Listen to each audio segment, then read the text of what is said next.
Assalamualaikum warahmatullahi wabarakatuh. Perkenalkan, nama saya Atika Dia Murtaza dari Prodi Pendidikan Kimia A dengan NIM 13036211025. Pada kesempatan kali ini, saya akan melakukan praktikum mengenai reaksi asam basa sederhana. Tujuan dari praktikum reaksi asam basa sederhana adalah yang pertama, menentukan sifat keasaman dan kebasaan suatu larutan. Kemudian yang kedua, menunjukkan reaksi asam basa. Alat dan bahan yang kita perlukan, yang pertama itu ada balon, kemudian ada asam cuka, lalu ada soda kue, sendok, air, dan juga botol kaca. Adapun landasan teori, ada 3 teori asam basa, yaitu yang menurut Arrhenius, Brewster-Lowry, dan yang terakhir asam basa menurut Lewis. Asam basa menurut Arrhenius, asam itu adalah zat yang ketika dimasukkan air itu akan menghasilkan ion H-. Sedangkan basa menurutnya adalah zat yang ketika dimasukkan oleh air akan menghasilkan ion OH-. Yang kedua itu ada teori asam basa menurut Brewster-Lowry. Menurut Brewster-Lowry, asam adalah zat yang mampu mendonorkan ion H yang disebut dengan donor proton, dan basa adalah ion yang menerima ion H atau akseptor proton. Lalu ada teori yang ketiga, yaitu asam basa menurut Lewis. Asam basa menurut Lewis adalah asam itu adalah akseptor pasangan elektron dan basa itu adalah pendonor elektron. Kemudian itu ada ciri-ciri zat yang bersifat asam. Zat yang bersifat asam itu memiliki ciri-ciri yang pertama itu terasa asam ketika dikonsumsi. Lalu yang kedua, pH-nya itu akan lebih kecil daripada 7. Yang ketiga, jika terkena kulit itu akan terasa perih, bersifat korosif, dan bersifat dapat menghantarkan listrik karena mengandung larutan elektrolit. Dan yang jadi zat yang bersifat basa, yang pertama itu rasanya itu pahit. Lalu yang kedua, pH-nya itu lebih besar daripada 7. Yang ketiga, lebih licin ketika dipegang jari. Dan yang keempat, dapat merusak kulit.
Hasil yang didapat pada botol pertama, hasilnya itu cepat mengembang dan ukuran balonnya itu lebih besar.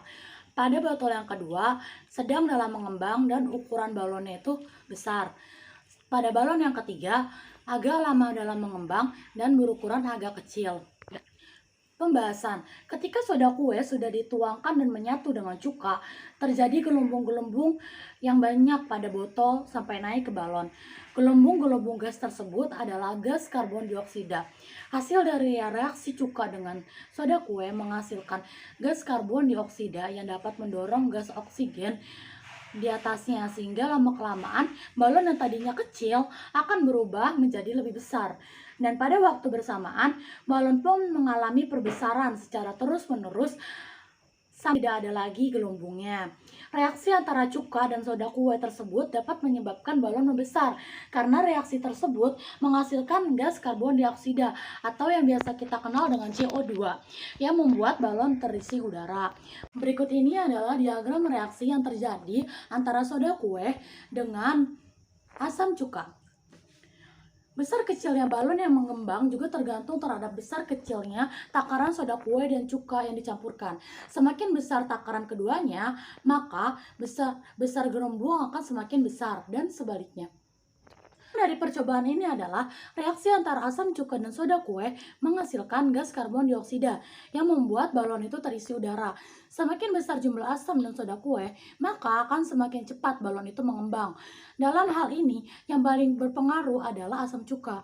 Namun, akan lebih baik hasilnya jika takaran keduanya itu sama.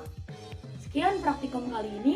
Wabillahi taufiq wal hidayah. Wassalamualaikum warahmatullahi wabarakatuh.